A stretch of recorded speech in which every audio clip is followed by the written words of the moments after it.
اچھا یہ مرکب اضافی ہے. اب اس میں کیا ہے؟ گھاس کا رنگ. یہ یہاں تک ہو گیا تھا. اب ہمیں جملہ کیا کرنا ہے؟ مکمل کرنا ہے. الثوب ڈیش ڈیش میں ہمیں کیا لانا ہے؟ پیلا رنگ لانا ہے. تو الثوب اصفر، الثوب اصفر. جملہ مکمل کریں. الحقیبۃ بیگ کی ہمیں خبر لانی ہے. تو حقیبہ کی خبر کیسی آئے گی؟ حمراء، حمراء بغیر تنوین کے آئے گی. البحر نیلا ہے تو ہم کیسی آئے گی اس کی خبر؟ ازرق بغیر تنوین کے آئے گی. نکرہ ہوگی لیکن تنوین کے بغیر ہوگی. صفت اور موصوف میں مطابقت. اگر موصوف مؤنث ہو تو رنگ کی صفت کس وزن پر آئے گی؟ وزن کا مطلب یہ ہوتا ہے، یہ ابھی ہم آگے جا کے پڑھیں گے. فا عین لام. تو رنگ کی صفت جو مؤنث ہوتی ہے وہ فعلا کے وزن پر ہوتی ہے. اس کو میں آپ کو سکھاؤں گی، اس کو بھی چھوڑ دیں، ٹھیک ہے؟ یہ میں بتاؤں گی وزن کیسے سیکھتے ہیں. مبتدا اور خبر میں مطابقت. کیا الوردۃ احمر درست ہے؟ مطابقت مانے ایک جیسے، یعنی مبتدا مذکر تو خبر بھی مذکر، مبتدا مؤنث تو خبر بھی مؤنث. الوردۃ مذکر ہے تو احمر صحیح ہے یا نہیں؟ تو جواب کیا ہے کہ یہ درست نہیں ہے. صحیح کیا ہوگا؟ الوردۃ حمراء. نہیں، الوردۃ حمراء درست ہے. قاعدہ. کیا احمر اور حمراء جیسے الفاظ پر تنوین آتی ہے؟ تو جواب سب کو پتہ ہے کہ یہ والے الفاظ جو ہوتے ہیں سارے رنگوں کے اور حمراء سارے مؤنث پر تنوین نہیں آتی، ٹھیک ہے؟ ان پر تنوین نہیں آتی. اس پہ غیر منصرف لکھا ہوا ہے، ابھی چھوڑ دیں.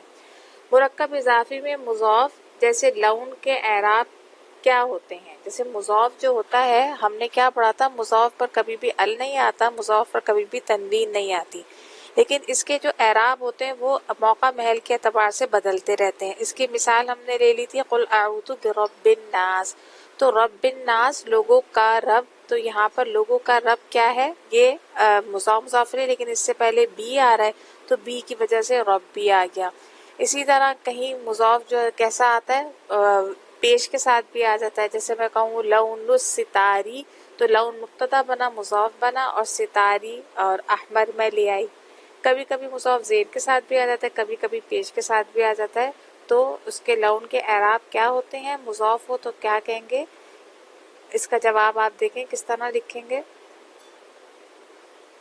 یہ جملے میں اپنے مقام کے مطابق بدلتا رہتا ہے، ٹھیک ہے؟ اگر مبتدا ہوتا ہے تو پیش آتا ہے، زیر ہوتا ہے تو اس سے پہلے اگر کوئی حرف جر ہوتا ہے تو زیر آتا ہے. مرکب اضافی میں مضاف الیہ القلمی کے اعراب کیا ہوتے ہیں؟ اس میں ہمیشہ زیر آتی ہے. ہم نے کیا پڑھا تھا؟ مضاف الیہ ہمیشہ، مضاف الیہ پر ہمیشہ کیا آتی ہے؟ زیر آتی ہے. صبح گھر یعنی صفہ موصوف کا ترجمہ کیسے ہوگا؟ دا ریڈ ہاؤس. دا آ رہا ہے تو انہوں نے جب دا لگایا تو ہم اس کے ترجمے میں کیا کریں گے؟ البیت، البیت الاحمر. دا آ گیا تو البیت الاحمر. اچھا یہ کیا ہے؟ کالی بلی صفہ موصوف کا دا بلیک کیٹ ہو گیا. اگر یہ دا بلیک کیٹ انگلش میں لکھ رہا ہے تو ہمیں کیا لگانا ہے؟ یہاں پر الف لام لگانا ہے. تو القطۃ السوداء. لفظ اسمر کی جمع یا مؤنث کے بجائے اس کا اردو متبادل کیا ہے؟ اردو متبادل وہی پوچھنا ہے جیسے گندمی رنگ اور سانولے رنگ، یہ اتنا اہم نہیں ہے. جملہ مکمل کریں. البنت ہمیں لنگڑی لانا ہے تو اعرج مذکر کے لیے ہوتا ہے اور مؤنث کے لیے کیا ہوتا ہے؟ ارجاء. اور اس میں کیا لگے گی؟ تنوین نہیں لگے گی. الرجل اگر بیوقوف بنانا ہے تو ہم کیا بنائیں گے؟ آدمی کو بیوقوف نہیں بنانا، اس کی خبر کو بیوقوف لانا ہے. آدمی بیوقوف ہے تو الرجل ہم لکھیں گے احمق. الرجل احمق. سرخ رنگ کی گاڑی. اب یہ کیا آ گیا؟ سرخ رنگ کی گاڑی. اب اس میں ہمیں کیا لانا ہے؟ مضاف اور مضاف الیہ لانا ہے. اب یہ اس کے کہتے ہیں سیارۃ حمراء. سوری مضاف الیہ نہیں، صفہ موصوف. جیسے حبیبہ نے پوچھا تھا یہ. تو سرخ رنگ کی گاڑی اگر ہم انگلش میں دیکھیں تو دا ریڈ کار ہے تو سیارۃ حمراء. سب اپنا ہوم ورک چیک کر لیں، کسی کی جو بھی غلطی ہو وہ غلطی درست کر لیں، اور درست کرنے کے بعد بھی اس میں کوئی کنفیوژن ہو، سمجھ میں نہ آئے تو پھر مجھ سے وہ پوچھ لیں.